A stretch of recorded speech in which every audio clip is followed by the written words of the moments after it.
A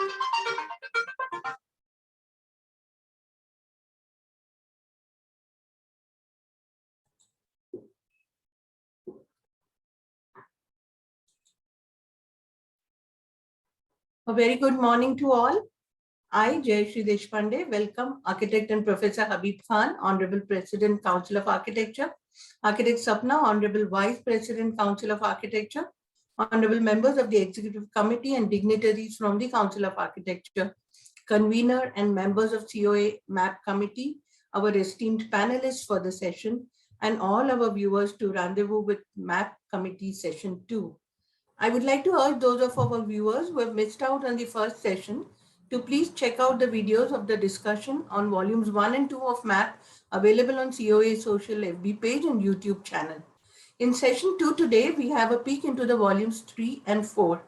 Having selected an architect, volume 3, under guidelines for architectural contracts, goes on to present definitions and descriptions of various contracts for professional services that are required to be entered into by the architect with a client. This volume presents contracts for 3 scales and complexities of projects: concise, standard, and comprehensive, covering the widest range of professional works being assigned. More such templates will be added over a period of time for a range of typical projects and services that architects are being asked to provide. With a contract in hand, Volume 4 presents a thorough and detailed process and method for deriving and calculating the value of the architect's professional consultancy services as guidelines for architectural services and fees. Simple, clear, and easy to use formats are also provided for fees to be calculated through 4 different methods: lump sum, percentage, unit area, and man-hours. The COA promoted concept of the fee band is also presented and discussed. As we begin, I would request Architect Habib Khan, sir, President COA, to please refresh on the intent of the manual. Habib sir.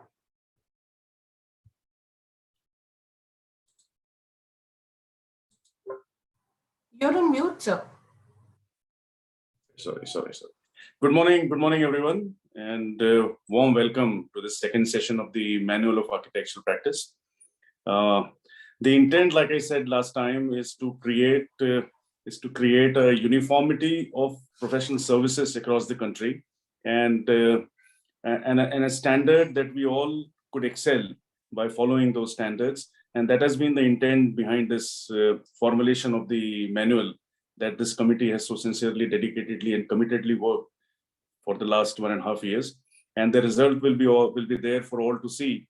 And I'm sure this is a historic moment in our profession, in our country, wherein we'll be able to not only streamline architectural profession, but also set standards which are very high and standards which will take us on path of excellence. And that has been the intent behind this manual. Habib sir, after last session, there was a curiosity amongst our viewers about how much of the manual would be converted into regulations and how much would remain as guidelines. This is something that's coming up repeatedly. Yes, it'll come repeatedly, because unless something becomes a law or gets something mandatory, then only probably we follow. And we are trying our best to convert this into regulations, but let us understand that all of it cannot be converted into regulations. Some of it will definitely be converted into regulations of professional conduct, like we have 1989 professional conduct. But let us understand one thing very clearly, that not always regulations work. There's something called morality. There's something called intrinsic looking into our own selves. And if we follow the manual in letter and spirit and follow it to the T, then I'm sure we will be able to not only do good for ourselves, but we will be able to do good for our profession. Ultimately, our value is decided by our own selves. No one else decides our values. No one else will be able to put a value on you as a professional. It is only we as professionals who are able to set that value and set that benchmark. And unless we excel as consultants, unless we set very high moral standards in our profession, we will not be able to do good for our own selves, for our own profession in the long run.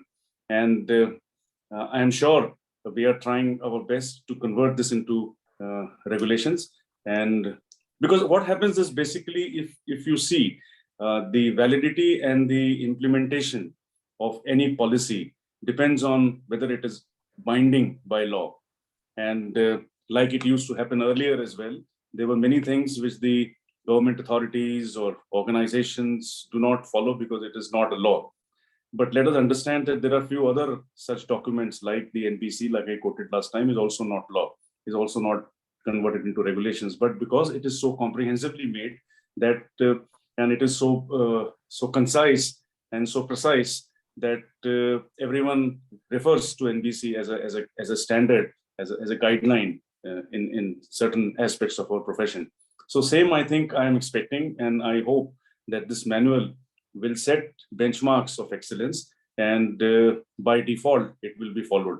But the onus lies on each one of us, each practicing architect, to follow and implement what is there in the manual, the spirit of the manual, the content of the manual. And when we do that, it will be acceptable widely without regulations. But let me assure you once again that we're trying to convert this into regulations as much as possible. There are certain things which cannot be converted into regulations that we are looking into, and we're making a comprehensive document which could be converted into regulations. One part of the manual in volume 3, I believe, it is mentioned that COA has the desire to actively participate in the relationship between the architect and the client by becoming the confirming party. Would like to hear your thoughts on this, sir. We are working on that. There, it has some legal connotations. What we are trying to do is to hold hands of our fraternity, to tell them that we are on the same side of the table. And we are also trying to, what we're talking of is the contracts. What we intend to do is that all the contracts will be uploaded on the standard formats, will be uploaded on the website of the council. When you want to enter into a agreement or a contract with your clients or consultants, you have to download that. You will get a number of that contract, and you can enter into a contract with your clients. Similarly, if there is professional misconduct, if there is usurping of jobs, if there is shifting of consultants, then you will be notified that someone else has also downloaded the form for the same project or the same client. We are trying to work out the modalities and the legal connotations that will have for the council, and I'm sure we'll be able to find a way out. It is basically to tell our fraternity that we are with you, and also give it a more valid and more solid grounds on which you can enter a contract. So let's hope that we'll be able to do that very soon. It's a tedious task, and it's a task which will have legal implications as well for the council, that we're working out how it can be done. But we're trying our best to do that, and we'll find a way out wherein we'll say that council does not become a party to legal issues between you and the client, between the architect and the client, but we want to formulate a policy wherein we'll be able to safeguard the interest of our fraternity, and we want to be there for them, and we want to ensure that high moral values and standards are set, and which will ultimately in the long run do good for our profession. So that is the idea and intent behind this contracts. Thank you so much, sir. Your expression so clearly indicates that council is strongly behind the entire fraternity, and that is what is sure to give confidence to all our young architects, people who have been in practice and experiencing so many things over the years. Now to feel that council is with them and behind them is a great support. Thank you so much. I want to give a message. I want to give a message very clearly to our young practicing architects, young graduates, fresh architects who are just establishing their practice or are into practice very recently, that ultimately whatever is happening in the council, whatever changes we are bringing in, whatever policies we are making it for them, because they are the future of our country, future of our profession, and we want to improve the standards in our profession so that they have a better day and a better future ahead. And I am soliciting support from all our young architects, young professionals, to wholeheartedly support this endeavor of ours and embrace it in true spirit. Yes, sir. Thank you so much. I would now like to take to Architect Manohar Ji. Manohar sir, you have been the convener of the MAP committee for almost 85% of the MAP preparation. We would like to hear from you on the approach that the MAP committee took while preparing, and why is the MAP so important for our fraternity today? Thank you, Jayashree. The approach we at the committee took was to be inclusive in the sense inclusive for the across the country. Like we have practices, small practices, big practices, practices in the metros and practices in two-tier, second-tier, third-tier cities, and also for that matter, even smaller settlements. So the manual should be inclusive for all the practices across the country. That is both geographically and also scale wise, whether it's a small practice or big practice or whatever it is. That was one thing that we thought we should the manual should be inclusive of. That is one aspect. Second thing is it is not just architect, it's not only for architects but also for the stakeholders like the clients. The clients may be public sector or private or individual or whatever it is. The stakeholders with reference to our own co-consultants, whether structural MEP or whatever it is, and also the for that matter the those who are in the construction and things like that. So it is for the all the stakeholders. It is meant for all the stakeholders. So it is inclusive in that sense also. That is the approach we have taken. It is not architect specific manual. It is practice specific. Practice in the sense it is inclusive of all these things I have just now mentioned. So that inclusiveness also we have seen that it is all included in the thing. It's not biased or one-sided or something like that. No, but at the same time it is that is the second thing. And as far as the in what way is it the fraternity is benefited by this? Why it is important to the fraternities? One thing, it is coming from none other than the Council of Architecture, the apex and statutory authority for architecture. When I say architecture, what I mean is the building and built environment in this country. That is what. So for that, the authority being Council of Architecture, and the manual is coming from them, means that it is not to be set aside. It cannot be taken lightly. So in that point of view, it is important because it is coming from Council of Architecture itself. In that way, it is important. It is important since it puts a stop to ambiguous interpretations, because on various aspects, people tend to interpret differently. For instance, for engagement of architect, there some people, even some government authorities, they take the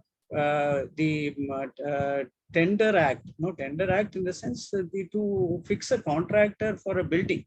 That they apply to architects also. That is not the one. When for architects it is you need not compare it with the contract you are fixing for a building construction. So that way there are certain ambiguities even in the minds of authorities, and so that it is important since it puts a stop to such ambiguous interpretation. That it is important. It is important since it can be quoted as final word to a differing biased stakeholder. Different stakeholders may have a biased opinion about a particular aspect of the thing. It is this is the final word. As this manual is the final word. When there are two people are telling, no, this is the one, that's the one, and all that. No, this is the final word. So that way it is important. It is important as ready reckoner for the profession. Like when you want to refer, okay, this particular thing, what is correct or how to go about, like this is a ready reckoner. That way it is important, whether it is a young practice or for that matter, even senior practices. Sometimes even senior practices will have a kind of a doubt, like this is a ready reckoner. So that way it is important. It is important as it handholds with young practices And also it is important as it is a refresher material to senior practices. And it is not only important to fraternity, but also aspiring students of architecture, because they are going to become the architects of, the practicing persons of professionals of tomorrow. So it is important right from the student days itself, they have to be inculcated about what is the content of the manual. And then for the matter, even that the academicians should take it in their hands. After all, whatever the academicians are doing is finally to lead to the practice only. So they are the ones who are training the people for practice. So that way it is important for the academicians, students. So besides the fraternity itself, that is one thing I wanted to You also mention. spoke about being inclusive, and architect Vijay Uppal in the last session concluded so well to urge all the architects to join and support MAP so that together we can resolve the issues. In this manual, most of the things are clarified and the council's stance is very clear. So I would like to ask Uppalji, what is it that you would like to advocate post publication of MAP, and what is expected from the fraternity to make MAP successful for its mission? Uppal Uh, sir. Thank you, Jayashri ji. Your question has two parts, but I'll answer them in one. Good morning to you all. Jayashri ji, the first two volumes of this manual have already been explained to you all. Guidelines for the architectural practice and the guidelines for engaging of architects and the code of competitions. Today we'll be discussing the next two very important volume of this manual, and they are guidelines for the architectural contracts and guidelines for the architectural services and fees. Ma'am, the making of the document has been a long process. We come a long way, 1.5 years, every day attending the meeting. Some committees in COA were formed in the past too. They have done very good work. It is already a part of our documents of the council, but there was a need of a very comprehensive manual of the architecture practice. As our Manoharan ji, as the president said, this manual the manual which could do the job of hand holding of architects, student architects and other professionals, irrespective of their seniority. Almost all the issues pertaining to practice have been addressed to in this manual. This document is a very serious and a dedicated effort of MAP committee and as well as of a Council of Architecture.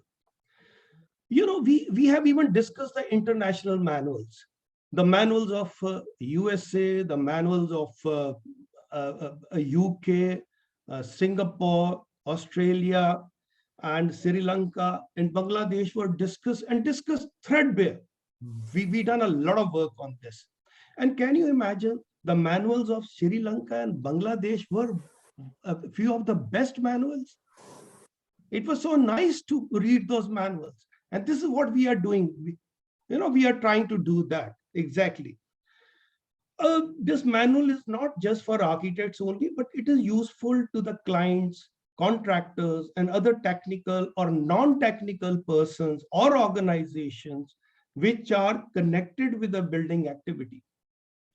This manual can also be referred to by public or a semi-public sector or the government or the semi-government. They can always refer to this, this manual. So Jayashri ji, now this manual is going to be with you all. Let me just say it. Emotionally at times I say it, that ना तो ऐसा document in our profession में कभी बना है और ना ही कभी शायद आगे ना बने. So आप सबसे हाथ जोड़ के बेनती, with my folded hands, please, I would like to request, please go through this manual or this document.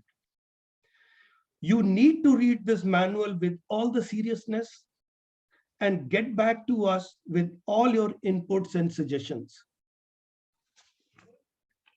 Thank you, sir. So, Thank you so much. Jayashri ji, we all need to perform some duties and responsibilities as far as our commitment to our profession is concerned.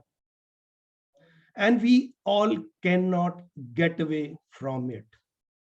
That is a hard fact. You know, हम खुद को ही बेवकूफ बनाएंगे if we don't do it.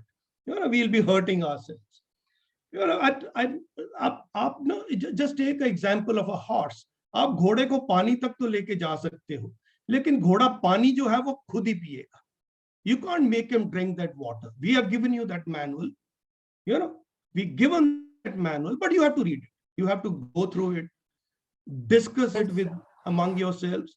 You know, so this is what I expect from all my fraternity, to at least पढ़ लो यार इसको, है ना, go through this manual. And I feel पढ़ेंगे नहीं केवल, but they will also implement and join us in taking it to the next level. I'm sure. Thank you, ma'am. So thank you so ma'am. much, sir. So thank you. So I you know, at times I feel sad to say this, and if we do not peruse or read this document critically, we will be insulting the hard work of Council of Architecture and of a map committee, and in process we may be insulting our profession, and most importantly ourselves and our conscience. You know, this is what I feel that one should do. So please contribute, and it is for everyone, for our fraternity. Please contribute and let us make this document that we are proud of. Yes, sir. Thank you so much. Please help us to help you all. Again, I would like to stress, please help us to help you all. Go through this document. It's the hard work of this map committee. Please don't. Yes, sir. Thank you. And I will, in the end, I like to thank, of course, I mean, it's my duty that I would like to, you know, I like to appreciate the vision and the hard work of our president, Habib Khan ji, our vice president, Sapna, and all the members of Council of Architecture. And for this initiative, and because of these people, this manual is going to be with you all, in your hands, in just the, you know, in very near future.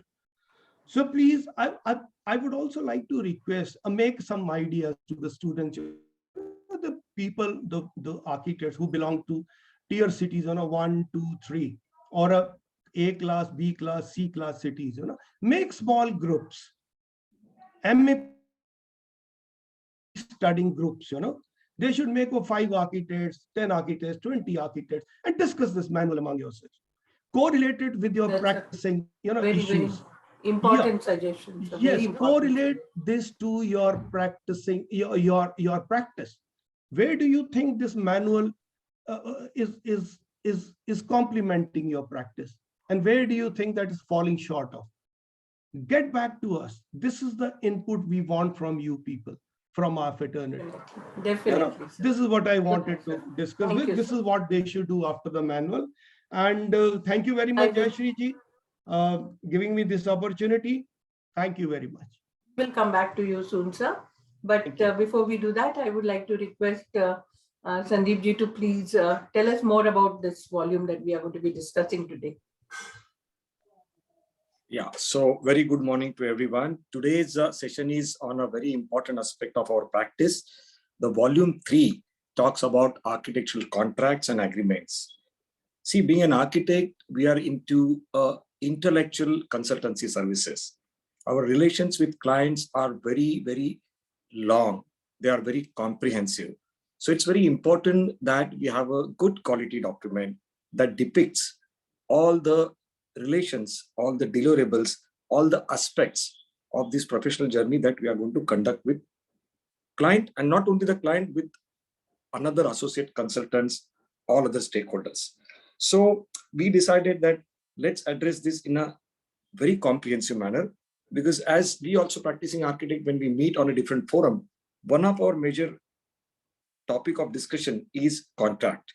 You know, because when you work with different types of clients, may it be developer, may it be a government projects, may it be a very small business house, and especially when you work with MNCs and public limited companies, the contractual obligations requires a different kind of an approach. So there is no one standard contract that can be utilized for all of these kinds of practices. So as correctly explained by Manoranji, the focus is on all practices. The size of project could be small, mid-size or big. The relations between the client and architect could be long drawn, or it could be a first type of a contract, or it could be also a very elaborate contract. So keeping all these things in mind, we created the entire bandwidth of this contract formulation. And I'll just take you through a presentation which will depict my thoughts more clearly. Allow me to share my screen.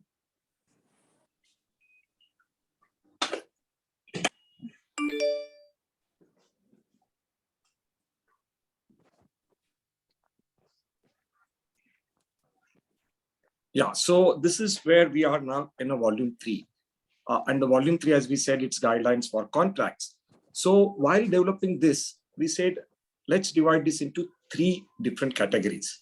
So one is a concise contract, which is a very simple contract, just a 5-page contract. One is a standard, which can be applicable for most of the project, and one which is comprehensive. So many of the time people say, is it required that we have to enter into a contract? Our answer and our request, yes, it is required. Even if it is a 1-page document, it's very important to pen it down, because there are so many other aspects to our relations with the client. And this is the practice that can be institutionalized, and whatever can be institutionalized can be improved. That's the whole idea here. So this is an overall index. Firstly, it explains who's client. I mean, of course, there are some fundamental things written here, but they are very important for students and also the young practicing people. And as President said, all the things which are contained in this particular manual, this is basically not only focusing on architect, this is focusing on architect as well as client as well as everybody. So this document has to be fair to all. So this is a document when any client or client's representative would see, he will also find that yes, it is very well represented and it's fair to everyone. So the client's responsibilities, who's an architect. And also there's a beautiful article written as to why engage an architect, because we have been talking about this. Is everything and anything can be built by everyone? No, there are certain things which architectural curriculum has taught them. This is a part of understanding the people-centric, human-centric built environment. So it depicts the role of architect also. And then we have gone to a type of projects, scale of projects. Now, in modern times, the practice has emerged into a various different kind of a type of contracts, which talks about comprehensive architectural consultancy services, which is what COA actually want to advocate. Then sometimes you have been appointed only as an architectural consultant, and client decides to appoint other consultants on its own. And then consultancy service as liaison architect, as associate architect, conservation and restoration, one of the very important aspect. You have been there as a niche specialist, as a landscape architect, as a lighting architect, as an interior designer. Peer review is something that is going to come up in near future. Due diligence of a large size of a land parcel acquisition. So we have captured architect's role in a multiple manner, where architect is a very important kind of a person, and he is playing a different kinds of role. So we have depicted all those roles there. There's a mention about LOA, there's a mention about actual contract, and it also talks about exhibit. So the last part is very interesting. We have not stopped only writing this contract manual, we have given the exhibits, and these exhibits are actual template. And these templates are on per square meter basis, percentage basis, and also on a lump sum basis. So you can just download the template, just make small changes as per your and client's requirement, and you are ready to go. It has really taken a lot of time and energy to depict a contract which is very fair and executable in our scenario. This explains you concise contract is a very simple 5-page contract, which just talks about the minimum things that is required to be there. Standard contract is suitable for all types of project, which talks about your fees, your payment terms, and also it talks about some important general and special condition. And when you go to a comprehensive contract, it is largely for government projects, which are of a big size, large value, and also for public limited company, the corporate clients, MNCs, and also for this kind of a large size of project, where your project span could be 4 years, 6 years, 7 years, and you need to depict each and every situation in that particular agreement. We have also said that sometimes there's a very simple assignment which does not require an elaborate contract or an agreement, that can be done just on a LOA. And many of the times it takes some period for client and architect to finalize all the terms and establish the actual contract. In such time, we are strongly advocating that you should ask for a LOA. That means your client confirms that letter of award is with you with a principal understanding. Please get started on work. And by the time you move ahead with your concept, we will have a proper contract in place. So this is a good practice. Many of the time being architect, we get emotionally involved and we start working on the project without having any document with us. That sometimes can become very risky. So we have also created an LOA, which is just a one-page document, which is a very good practice. Many of the people, they follow about it. Here you can see the relation between client and an architect. So there's a client, there's an architect, there are other consultants, there are project management consultants, there are vendors, suppliers, there are subcontractors. And today, the practice is going into a general contractor plus nominated subcontractors plus cost consultant. So as the project is bigger, the number of people involving into the project matrix are also more. So it clearly defines the hierarchy and the communication protocol and also the complete project matrix. And that is also there in our exhibit, what we call as a responsibility matrix. So everybody knows as to who's primarily responsible, who's secondarily responsible, and what are everybody's role. And what you see on the left-hand side is a different type of a practice, comprehensive architectural services, architectural, and what I explained earlier. This is what gives you an idea as to when you are a comprehensive architectural consultant, you have all of these people working under you. That's so important that when you are working as a comprehensive consultant, you have all of these people under you: structure, QS costing, electrical, mechanical, plumbing, firefighting, and licensing. So it also clearly defines as to what does council means when you talk about the comprehensive architectural services. And then you should be very mindful to tell your client that rest of the consultants are not included in my fee, but if they are required, we should together appoint them. So it also gives you that kind of idea. Then of course it depicts various different types of practices. This is an important chart where you can understand concise agreement, which is just a 5-page agreement that has a project understanding, schedule and services of deliverables, professional fees and scheduled payment terms and condition, list of subcontractors engaged for the architect, and responsibility matrix. So whatever is given there in orange is a simple thing that is depicted in this concise agreement, which is just a 5-page agreement. When you go for a standard agreement depicts, besides all the things which are shown on top, orange plus green. So it also talks about ad services, it talks about specialized sub-consultants, it talks about credits, it talks about various other clauses which may come in picture. That's a standard agreement. And when you talk about a comprehensive agreement, it talks about everything that you are seeing not on screen. It's an absolutely exhaustive contract of almost 30 to 35 pages. And what happens in real time, many of the times you receive a draft from your client. And with due respect to the client, sometimes there are some clauses which are very one-sided. So we need to be also very thoughtful and pursue it with client that let's amend this clause. It has to be fair to both of us. And that's how when you become proactive, we have seen it in our real practice. Many of the times we have been able to manage and convince our client to agree on our proposals and clauses. So it's also very important, just not signing the contract document which comes to you, but read it, take the advice of a senior peers, as Upalji said. You have all the facility available. Council also has a desire in future to open a cell where if any practitioner has some queries, there will be those queries addressed in a very official manner. And client and architect, both of them come to council and take their advice in case if they want to know as to what are the clauses that need to be added and what are the clauses that can be omitted. So this is how we've tried to capture the entire gamut of the manual. And I think it's going to be very useful for people once they start reading about it. Sandeep, this volume 3 deals with some very important aspects of architectural practice and clarifies the architect's role in so many various different modern practices. I would now like to go to Manoharanji. You're a stalwart of the profession, sir. Can you please explain what is the importance of comprehensive architectural services? Yeah, like Sandeep has explained the various modes by which nowadays the practice is going on. Of course, the manual is accommodating the various aspects also. But it is important that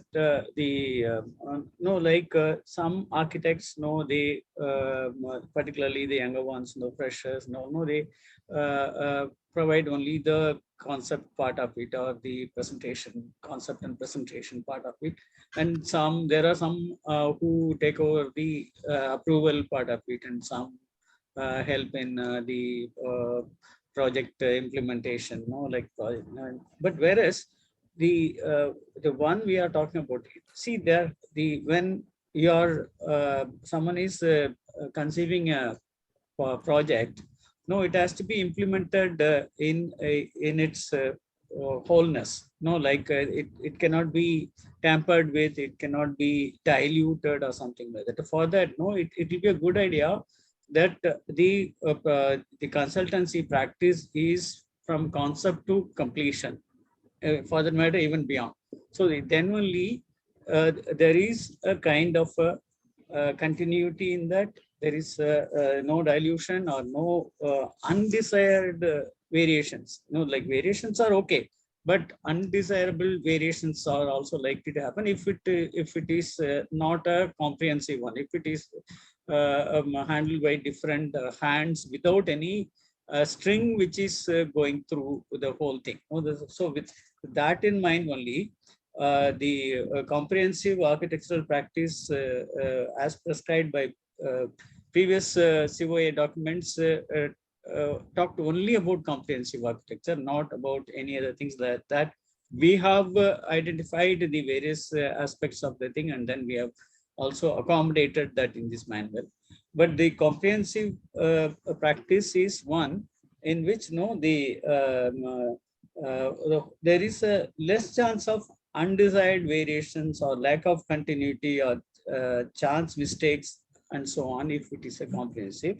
And because there is someone to look through, someone to scrutinize right from the beginning to end, and so that the whatever variations are taking place also is for the better of the project only, not without application of mind of what originally it was and things like that. No, so in that point of view, whenever architectural practice is taken up as comprehensive whole, there is chances of undesired variations and dilutions can be avoided.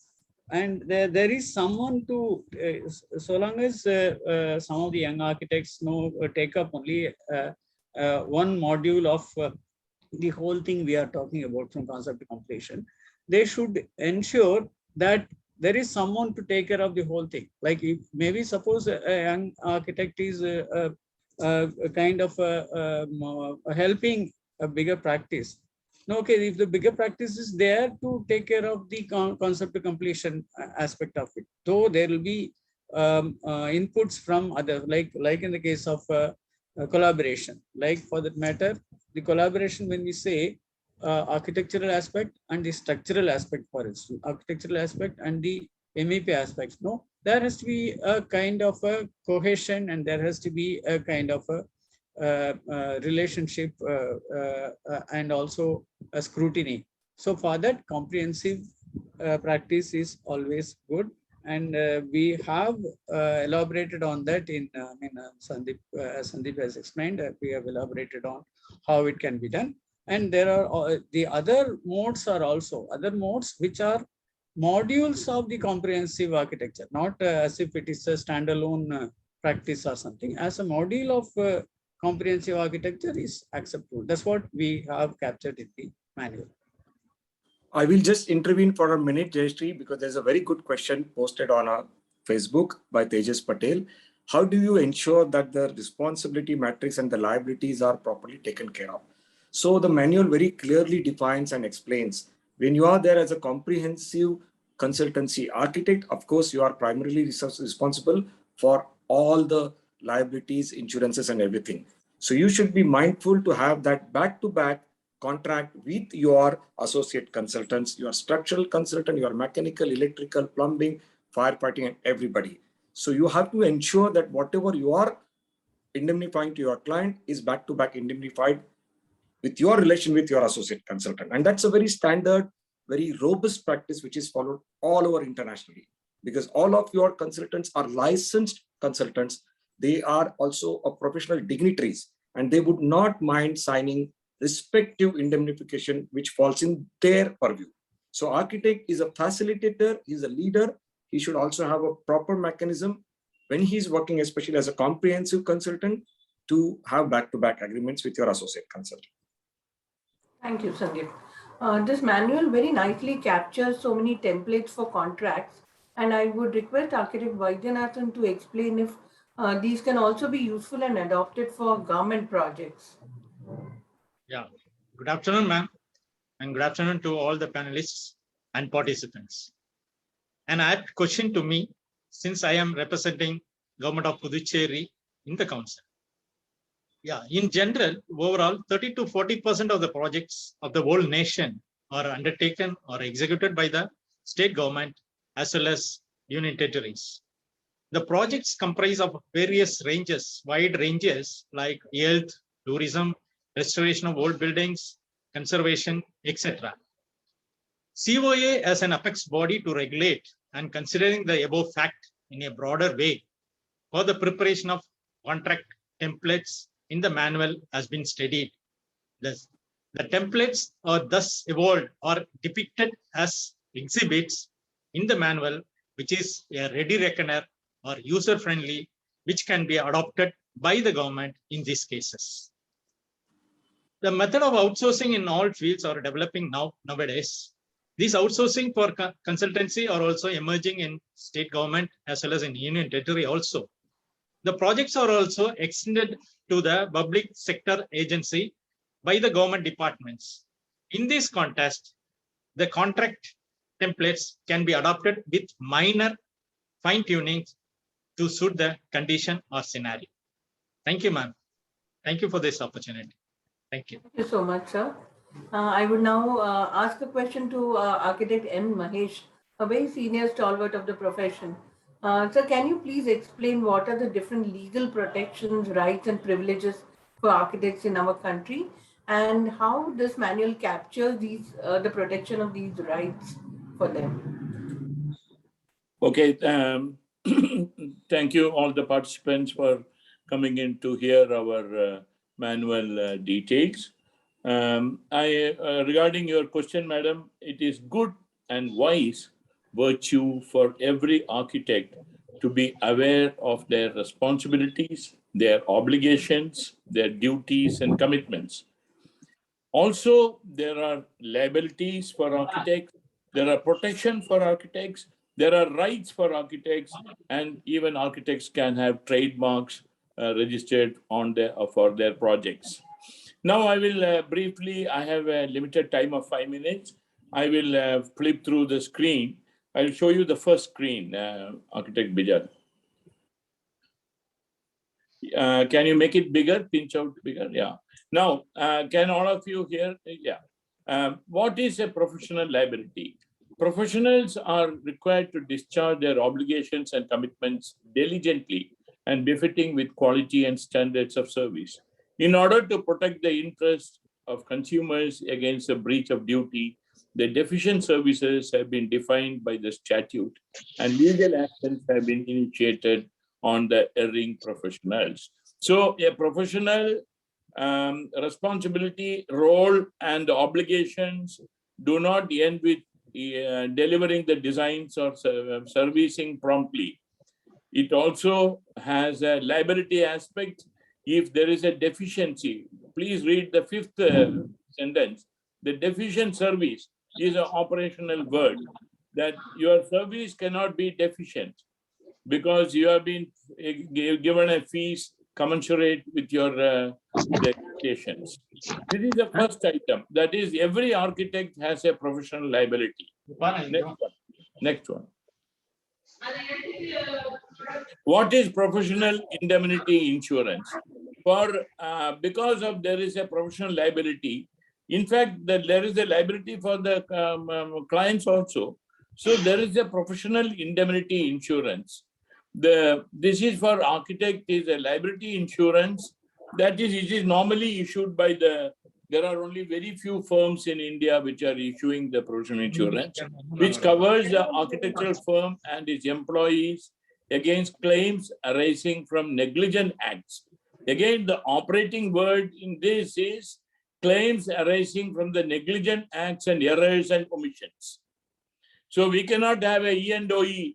Those days we used to write in our agreement accepting E&OE, but there is no E&OE. In architects have to indemnify the client and take an insurance so that in the performance of architectural services. So the professional liability is there. Therefore, I would say to counter it or to hedge it, architects should take professional indemnity insurance. It is a very important thing which most architects in the country may not know.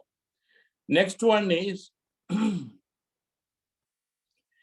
are the insurers? In India, a professional liability insurance policy can be availed by professionals such as lawyers, doctors, architects, chartered accountants, etc. The scope of the cover varies depending on the insurance provider. There are some who offer, you can have an insurance for a particular project. You can also have an insurance for the whole year, for all your gamut of projects. So the project-specific insurance usually provides coverage for a pre-selected number of years. Supposing a project is likely to have a 2-year or a 3-year duration, it is better to take for 4 years because it can get extended. And construction phase and the discovery period after the construction phase is complete. There is a recurring premium to be paid. I should warn or I should advise the participants here and everybody that the premium for professional liability insurance is not small. When you go to the insurance companies, you will realize that the premium is very more than what you would expect it to be. There are various factors that determine the premium amount under this insurance. It also includes limits and deductibles. The architect can choose their firm size. Depending on their firm size, the size of the project, and the claim history with this client, the architect can choose the limits and deductibles. That is the operating word. The premium is the most important thing. The second thing is it includes the limits and deductibles. Next one is when to buy the professional liability. Yes, of course, the right time to buy architect's professional liability insurance is before the architect starts working on any project. Many people also realize it late that it is better to buy, but your premium will be high. And whatever you did, supposing there's a 3-year period and you purchase the insurance after only 1 year, whatever deliverance of service you did in the first 1 year will not be covered.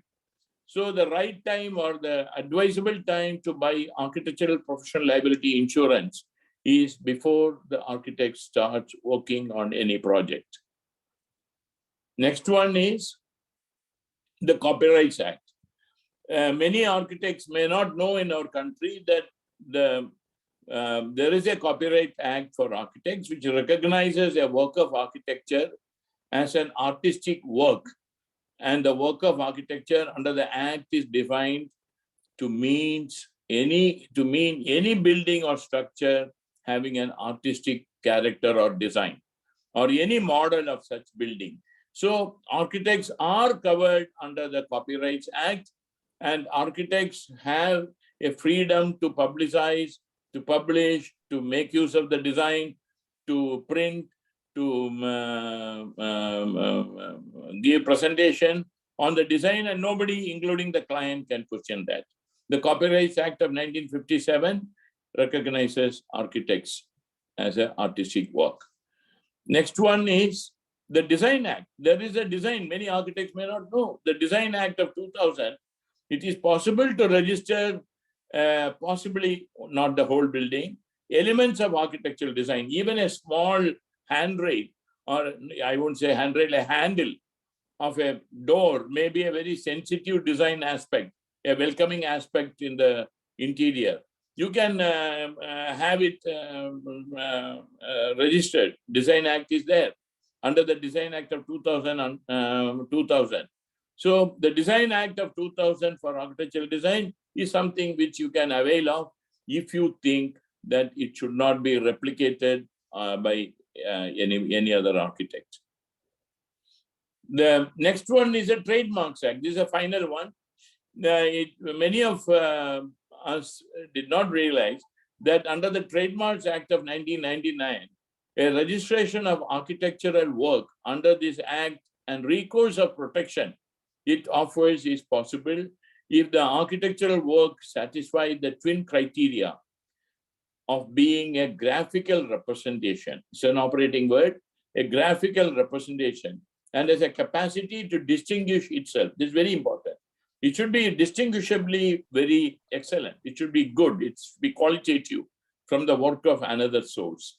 So if, for example, you can see below, the Taj Mahal Palace, Bombay, became the first building in India to get itself registered trademark under the Indian Trademarks Act. And I'm sure there are other buildings also, but the Taj Mahal Palace, Bombay, became the first building to be registered under the Indian Trademarks Act. So therefore, I hope I have covered the fundamentals, the rudimentaries or mundane, whatever it is, of all the liabilities, the privileges, the rights, the trademarks, the patent, the designs, and all aspects of a sensitive nature that confronts an architect in our country. Thank you. Thank you so much, Maheshji. That has been a very, very important and valuable insight into the rights and privileges of the architect, particularly for the young architects of today. Today, our panelists have also been emphasizing that the manual is going to be a very valuable tool for young and to-be architects. Sapna ma'am, I would like you to tell us how do you think that the young minds can navigate through this manual, particularly this volume 3, and how they should read this complex volume to make the best use of it in their practice. Thank you, Jayashree. Good afternoon, everyone. Very warm welcome and greetings from Council of Architecture. So before I answer this question, just want to give a little background. In my family, we are 3 architects. I'm into government job, working as Chief Architect of Punjab. My spouse is practicing architect and my daughter is fresh graduate and just completed her graduation. And before entering into this government job, I was into this practice for about 2 years, that is in early 90s. So if I compare, when I started my practice, we both, with my spouse, we started this practice. We were totally raw. And, the relation between a client and an architect is a little complex to even understand what client is looking for and, what are our responsibilities as an architect, what all is required in a project. So I wish this kind of manual was available at that time too, So because there was a lot of struggle to establish our practice, and we were so raw, we had to really work hard to understand the complexity of this practice. But this is what our president rightly said, that for our young minds, our focus in council is to hold hands, to help them and support them, who all are looking to start their practice. Just would like to share my screen and again give you a little glimpse of what we have really done in this volume for the young minds.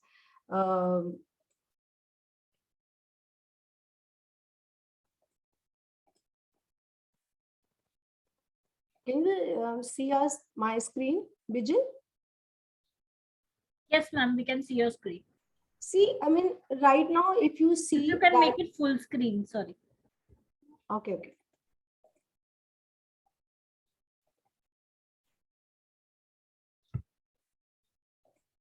Can you see now? Not yet. on the top right, if you can do the second tab next to the cross.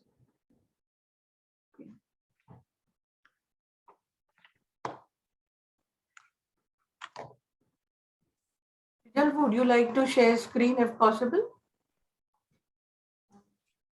Just a second. No, Sorry. no, just a moment, just a moment, just a moment.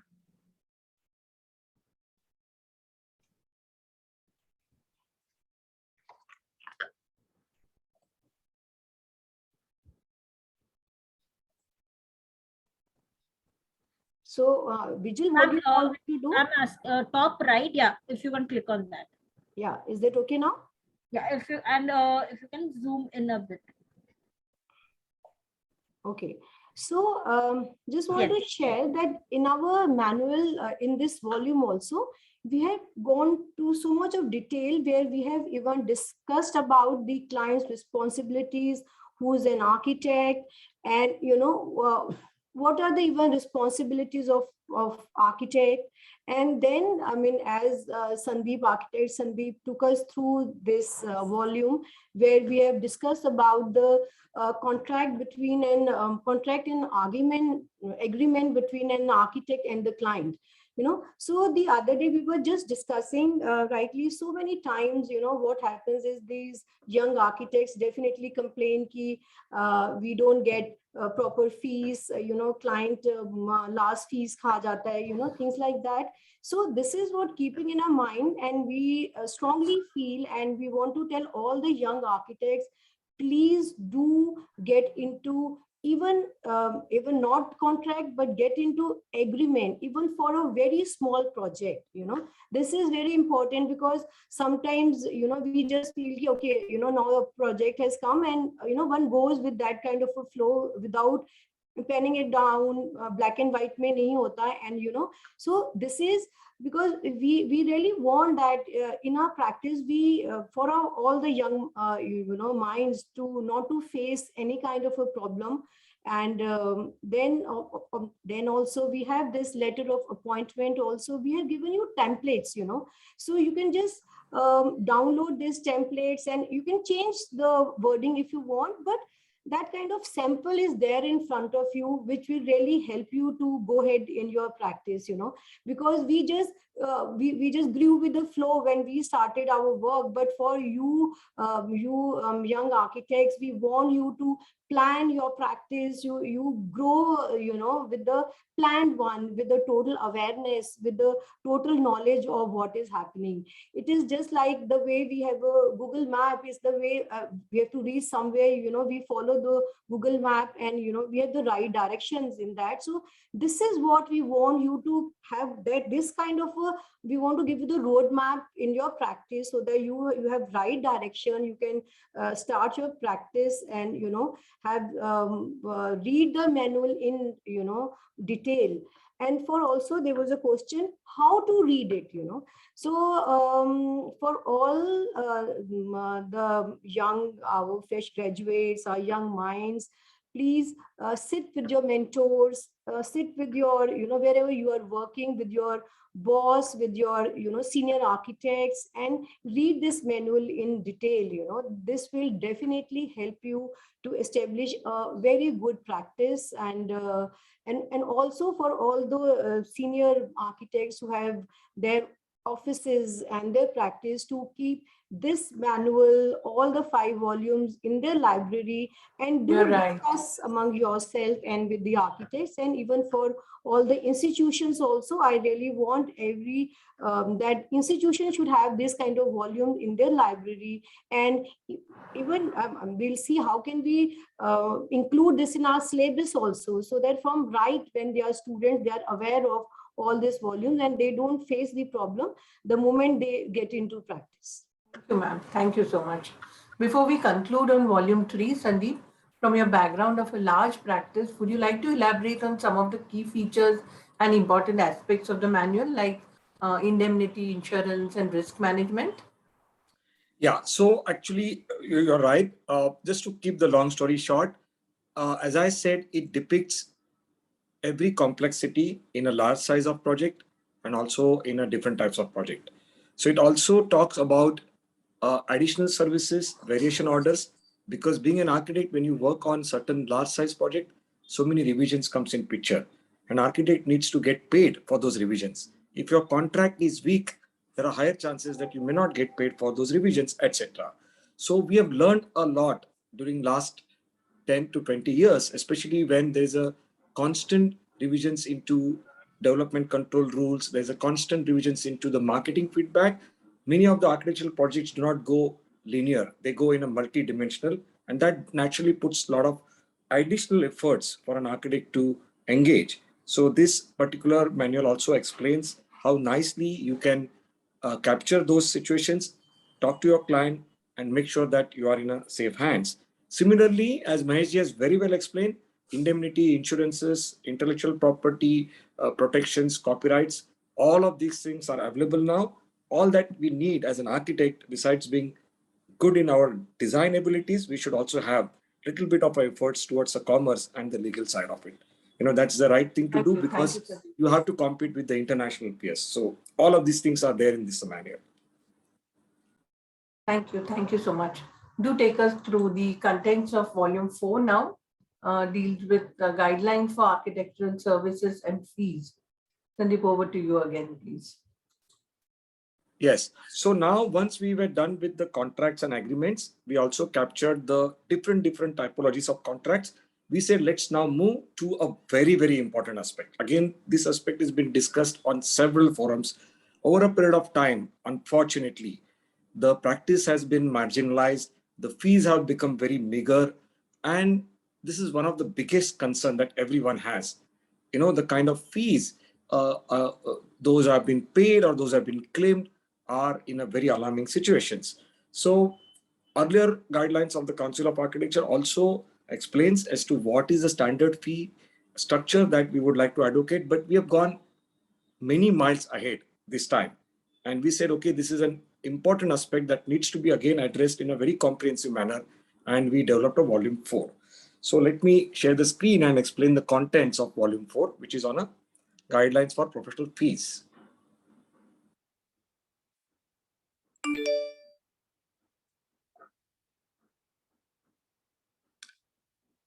So the volume 4 is exclusively for the guidelines of professional fees. And it actually captures again typologies. The fees could be lump sum, the fees could be on a percentage wise, which is most appropriate to do. That's what even council advocates, and many of the government projects are done on percentage basis, which is very fair. The modern practice also now is there where people are quoting on a per square meter or per square foot basis, that is unit area basis. And some of the things where the man hours calculation is also very important. Especially when I said additional services or variation orders, how do you calculate the actual remuneration to be given for those efforts? So keeping a man hour chart in your agreement is also a good thing. So if any such variation order comes, you have a very simple and convincing mechanism to explain people as to how those charges can be given. So this is where we have a value of architect. So again, we have emphasized that an architect, along with all his associate consultants, plays a very important role. A project could be of 1,000 crore size, or project could be of 2,000 crore size.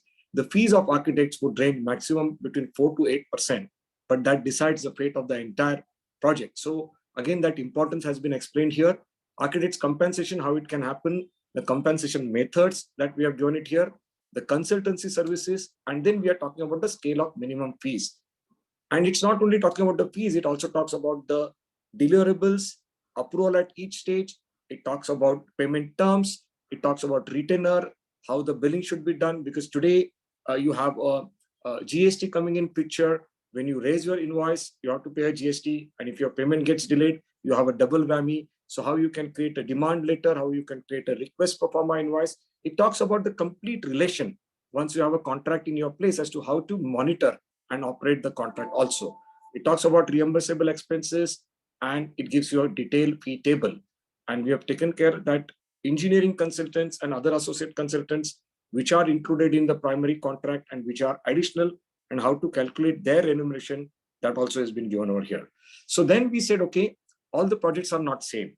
The projects have different categories. So after a long drawn deliberation, we divided them into certain categories. So category 1A is a residential, again, in residential, there are two categories. One is a very simple row housing, affordable housing, and kind of a thing. And I mean, one is where you have affordable housing, high rise, high density, serviced apartments, hostels, housing complex. And second one, 1B, is a very simple weekend bungalow or a small house, or it could be even a mansion or a luxury house. So there's a 1A and 1B for residential. Then there's a commercial, which talks about all the commercial activities. There's a mercantile and retail, which talks about shopping, retail, shops, departmental store, supermarket. Hospitality, which talks about all hotels, luxury hotels, spas, saloons, restaurant, banquet halls, large convention centers, everything it talks about it. Institutional projects, which are education, healthcare, art galleries, museums. Then we talk about industrial projects, which captures all the power stations, laboratories, gas plants, factories. Public and semi-public project, which talks about monuments, embassy buildings, assembly halls. Mixed use complex, which is currently happening in all metropolises. Those have been also captured. Recreational projects, when you do a public spaces like a playground, golf courses, bowling centers, etc. And transportation, which is airport, bus terminal, and everything. So all these 10 categories then have been properly divided. This chart explains the payment schedule. So not only the finalization of fees are important, it's also important that you should get paid regularly, so that when you're working, you are always having the required amount of resources with you. So fair payment schedule is also important, because many of the time it so happens that the client gives you a very backloaded payment, and it puts a lot of stress on an architect to work initially. But all of us will agree that concept, schematic, and detailed design actually consumes most of the time and the intellectual resources. So there's a fair table of a payment schedule is given here. And this is something very important. Now, council has taken a courageous step to actually announce each category. You can see it here, each category: project between 0 to 5 crore, project between 5 crore to 10 crore, project between 10 crore to 50 crore, 50 crore to 99, 100 to 500, 500 to 1000, and 1000 and above. So we have captured almost all eventualities for a residential, a simple project, complex project. What should be the fee? These fees are given on percentage basis. And this is for the comprehensive architectural services. So it includes architecture, structure, MEPF, licensing, only this much. If anything more client wants, that will be paid as an extra. So for all the categories which I explained earlier, the 10 categories, we further divided them into a simple and complex. Now, what is simple? Simple is something where the land parcel is not very challenging. The legislation and rules are not very challenging. But complex is where you have a site which is very challenging, which has a very odd shape, which has a very unfriendly contours. The legislations which are applicable are complicated, so you need to get paid more. So in every discipline, every typology also, there are size of project is given, cost of project is given, and also the complexity and simplicity is given. Then we talk about the same table when you are appointed only as an architect. The earlier table was when you are appointed as a comprehensive architect. All government project will always appoint you as a comprehensive consultancy services. But in private practice, people appoint you only as an architect, and client decides to appoint various other consultant with your consent. So your fees naturally comes down. So these are the same table when you're performing your role as an architect. Then we talk about interior design, same thing. All price brackets have been given up to 10 crore, 50 crore, 100 crore, and so on. Lighting designer, landscape practice, conservation, and a retrofitting, and the heritage conservation architecture. So we have talked about those fees also. So this is how it gives you an idea. Then we come to a master planning, a large size of a master planning for the institutional project, or even for the mass housing, the semi-government government project. So these fee also we have taken simple and complex, and we have depicted our fee for the master planning. And it also defines what's included in master planning and what is included in a building design. So many of the time the client may want you to just do a master plan, and they may execute the building in phase-wise manner. So it's very important that you get paid for your master plan properly, and then you can move ahead for the building planning. So every eventuality that we have realized in our private practice, also talking to all our peers, and we have seen those points where sometimes due to unclarity, the architect's practices may get some kind of adverse impact. We have captured them over here. So that's the presentation on volume 4. once it will be there with everyone, I'm sure people would see every question that they have is well answered there. Thank you, Sandeep. This volume also depicts the man-hour cost to company and multiplier with its relationship with fees, how to determine fees, etc. So, Salil, how does this process become transparent between architect and the community? Could you please tell us? Yeah, thank you, Jayashree, and welcome everybody. Um, the subject of fee is obviously the absolute number one most contentious issue that concerns all architects. I mean, I'm also seeing, some of the comments that are coming up, and it's something that, sort of gets everybody's heartbeat up, this whole idea of fees. It is, perhaps the most difficult to value and to derive values for. And because although the final figure that you have to put on the table is supposed to be an absolute, the problem, of course, stems with the fact that there's so many factors, that are the basis of deriving fees are, there's so many, they're so varied, lots of them are pretty intangible in a sense. And so it's always becomes difficult and there's always a difference of opinion, et cetera, et cetera. So, I mean, in a sense, let's see first from the point of view of the client for a change. I mean, we're all architects and we all expect something, but from the point of view of the client, what are the main things that the client is looking for when he's trying to finalize fees for a project? The first of all, he wants to, of course, receive the maximum, most enriched services and deliverables. I mean, he wants obviously the maximum deliverable that he can, get for his project.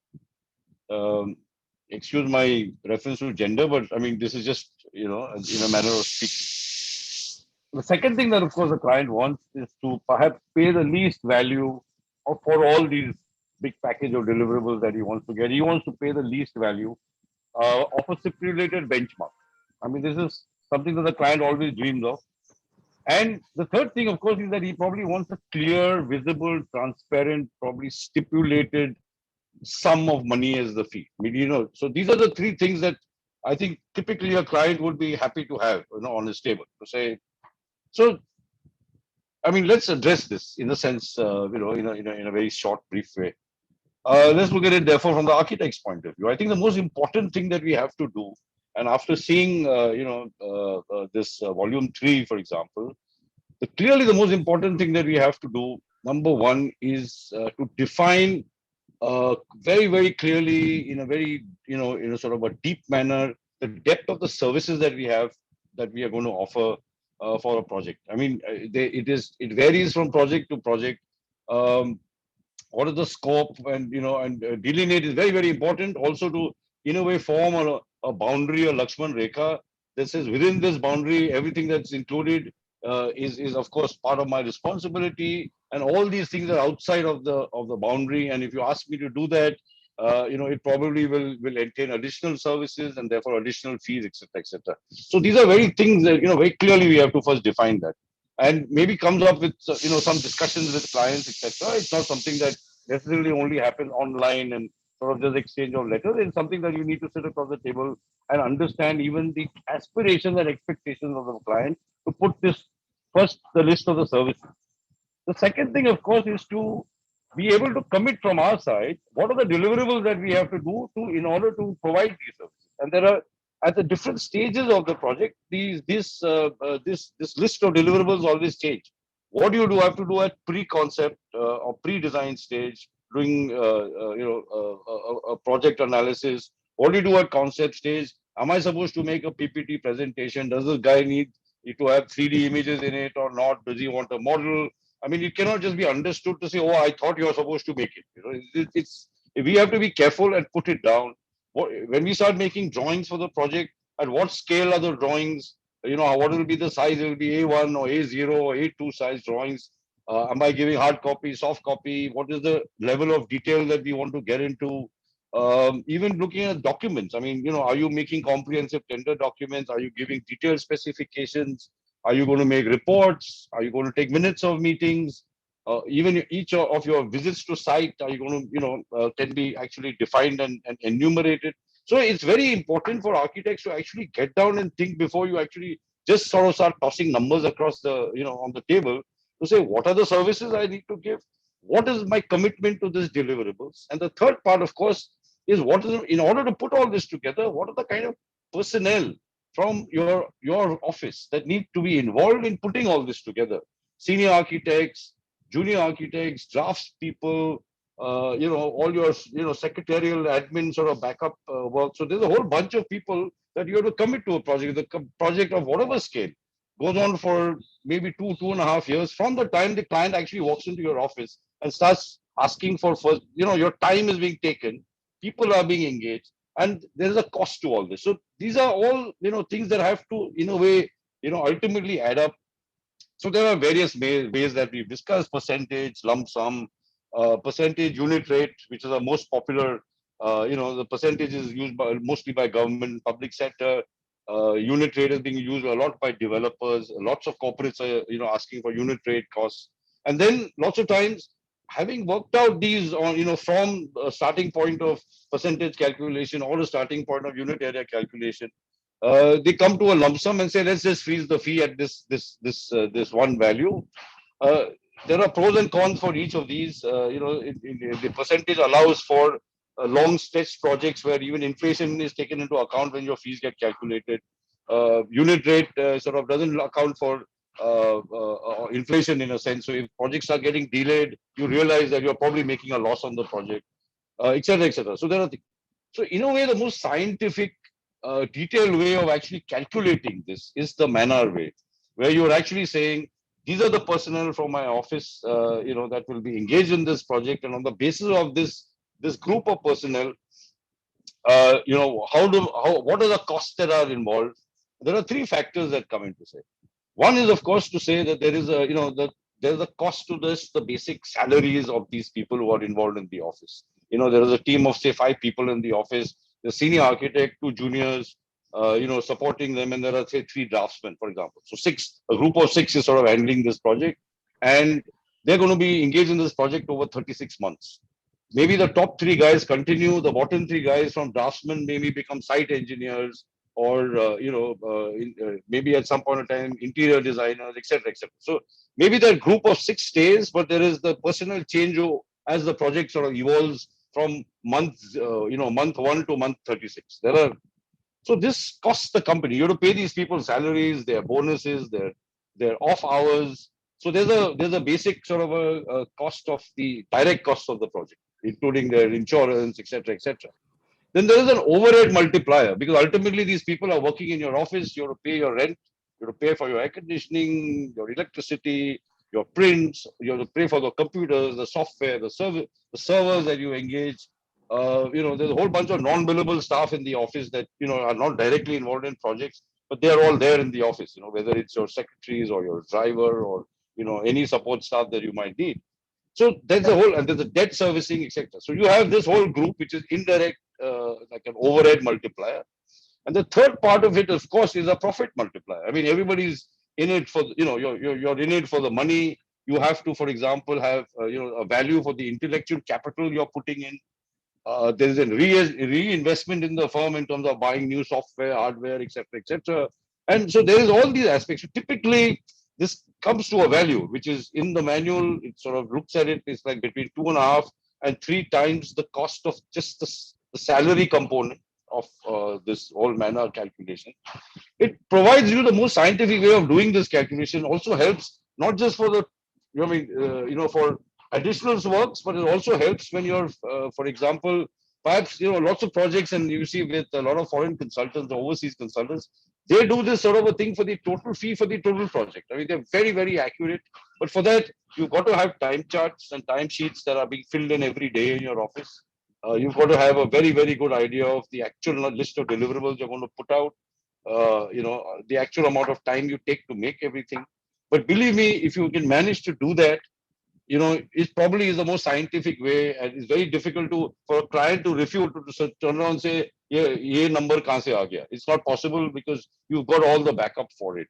But of course, I think at the end of the day, the highest fee you can get is if you can build your own professional reputation. If you've got, a really, you can build it over your career and you get that reputation, and a client wants you to be in the project, believe me, you'll get the fee you want. if you become part of, the mass sort of a thing to say you're a little good at something and, thing, then obviously you're going to be part of the market. So you're going to have to figure out even personally, and this is, what, everybody's been saying from the beginning, is that personal sort of integrity and the personal sort of wish to strive to really, really improve your own standards is something which, then this whole discussion of fee and thing just suddenly falls down because people say, "Nahi, I want these people to work on this project of mine."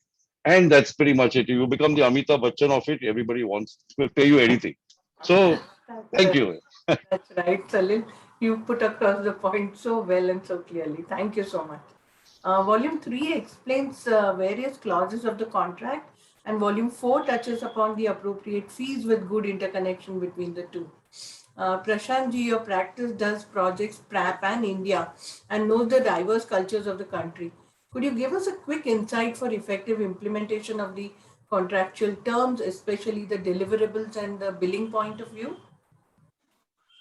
Well, thank you for that question. I think we all have heard from all panelists about the importance of contract and how the fees will be calculated and, scale of remuneration.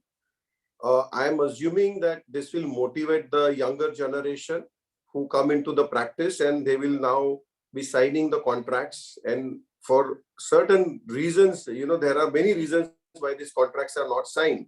But once these contracts are signed and we all get into it, I would say, especially for the young practice who do smaller projects, they will have to not only understand themselves, but they will have to also educate their staff. Because whatever Salil explained, how you calculate your fees, man hours, if that thought process is not percolating down to the bottommost layer of your organization, it could be a 2 or 3 people in an office or only one helper with you who is assisting you. But or your own time, sometimes, we discount our own time. So once you kind of make a record of what you are doing and take a sign off from your client, maybe formal or informal for very small projects, because client will say, "Arey bhai, tu mere ghar ka aadmi hai, tu sign, tere ko sign off ka kya zarurat?" But then and only then you will be able to tell him that this is what I am due to be paid. And as rightly pointed out by Sandeep, until unless you are not paid in time, because the cash flow is equally important, not only for your own survival, paying the right fees, but also for the betterment of our professional services towards the client. And in overall picture, I would say it's very important to implement this stage by stage, signing of the contracts, collection of the fees, and fulfilling your duties, because you cannot just give drawing and a 3D view and a plan and an elevation and say, now you execute this project. So automatically, once you will sign the contract, you will become more committed to delivering what is your side of the story. And I think it's a complete two-way traffic which will happen, and we will become more responsible as an architect. And as rightly pointed out by Salil in the previous answer, we will be able to command the fees based on certain scientific ways. And through this tool, which this COA has really done a wonderful job of creating various contracts. If we will start using these tools, I'm sure we all will be better off as practicing architects in smaller towns also. Thank you. Thank you. Thank you so much, Prashantji. Sandeep, I would like you to come up on anything else that you'd like to talk to us about these 2 volumes before we close for the day. Yeah, so this is a preview session where such exhaustive content of all the volumes cannot be addressed in a span of 45 minutes. But the whole purpose of having this session is to give a kind of a idea to the fraternity that these volumes are on its way. And many of the people are asking this question, that it is a COA's aim to actually have the hard copies available in a span of another 6 to 8 weeks. This is an aim, and hopefully we will be able to do that. So all of these volumes will be available to you, the actual hard copies of the volume. So we all thought before it goes into everybody's hands, it's better to have a preview session so people understand what are the thoughts, what is the overall approach strategy that the manual committee had.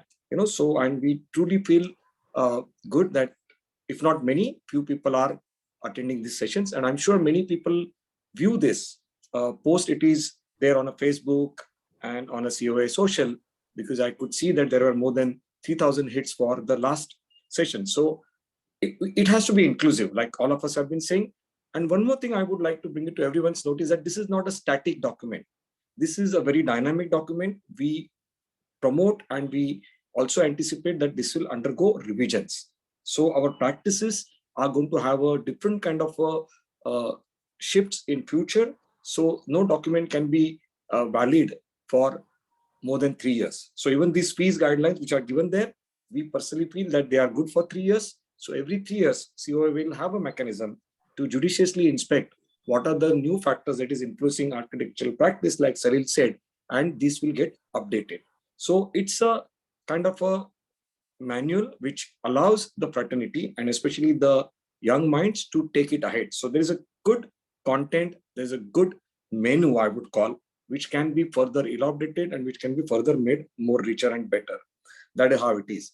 Again, one point we have said many times, but keeping in mind the smallest practice to the largest practice, keeping in mind the private practice to government practice, keeping in mind what our international peers are doing, because there are some people are putting a very nice willingness on a Facebook that I have an access to RIBA and I can get you all 20 volumes of RIBA. So I would like to bring it to all of your notice that the first step that we took is we created a cloud-based digital library, and where we actually obtained these contents of all the countries, RIBA, American Institute of Architects, Australian Institute of Architects, and all of us have gone through those contents. We have actually extracted the kind of an essence of those particular manual which is relevant for us. Then we discussed, and we've tried to do our best to capture a today's age manual so that it becomes quite competitive, quite comparable when you compare it with international manuals also. So, and of course, once this will be in your hand, there would be a lot of questions. And for those questions, there could be some other sessions which can be arranged. It will take 6 to 9 months to stabilize. You know, it's not that fast that you just take the manual and it starts getting practice.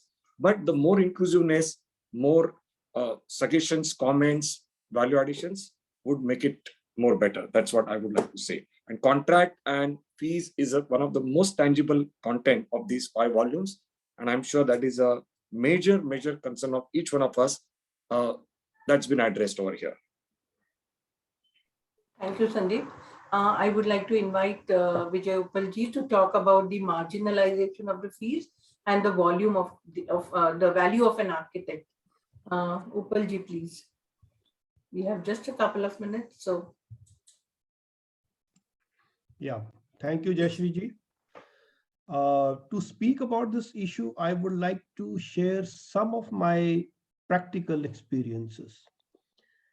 Being architect in chief of Himachal Pradesh, many times I was involved in the process of selection of architects for some projects, you know, the government projects. So now, now the system or the guidelines set by the government is very faulty. If you say faulty, we don't want to say faulty, this is a controversial. We normally give 70-30% weightage to quality of design and financial to design and financial build. This is such a system where sometimes the quality of design is sacrificed.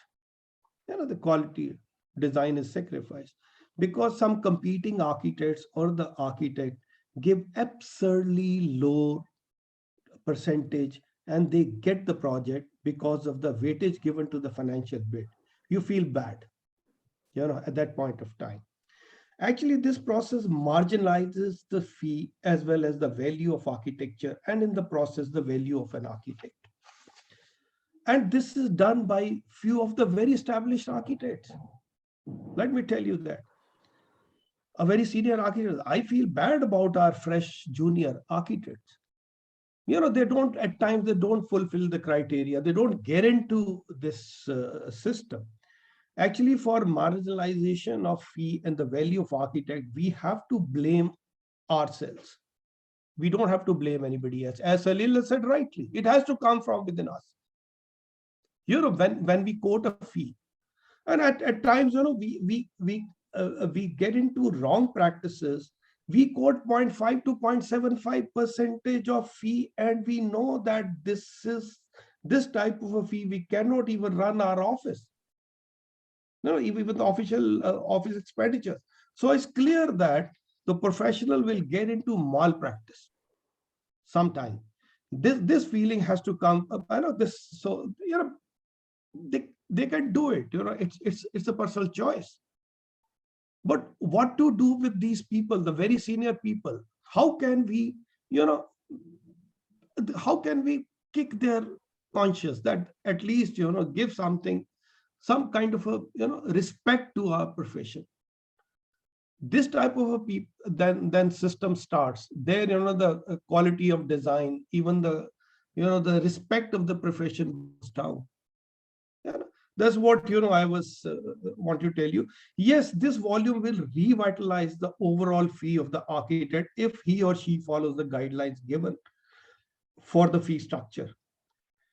In this volume, we have had lots and lots of discussion on this issue, and we want our fraternity to study and respond.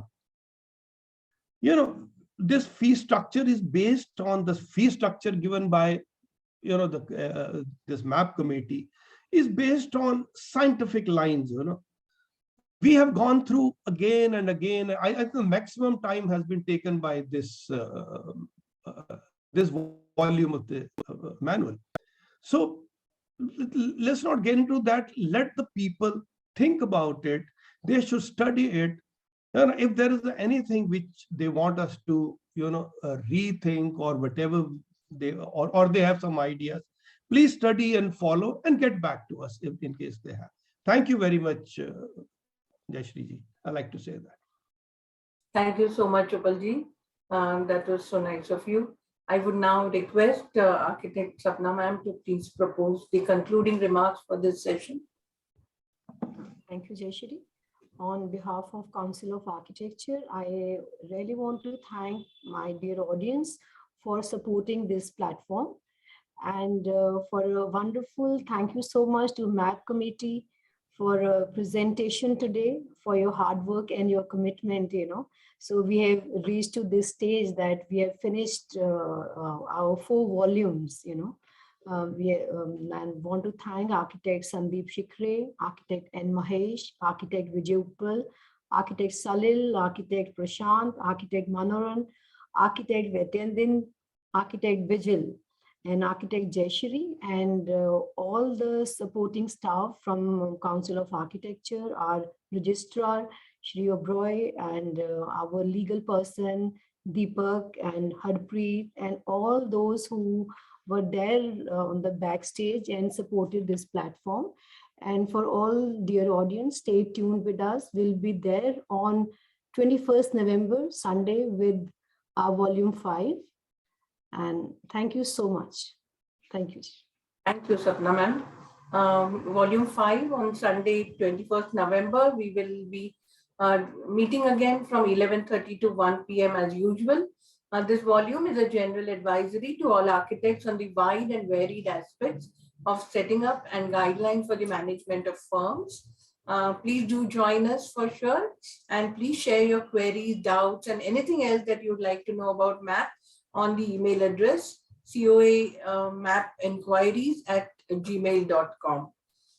We look forward to having you with us. I once again thank all at the COA head office, COA social, all our panelists and all our viewers, and look forward to seeing you all again next Sunday morning at the same time, 11:30 a.m. to 1 p.m. Do be back with us. Thank you so much. Thank you, everyone. Thank you, ma'am. Thank you. Thank you. Thank you, Jayashree. Thank you, everybody. Thank you, ma'am. Thanks. Bye. Thank you.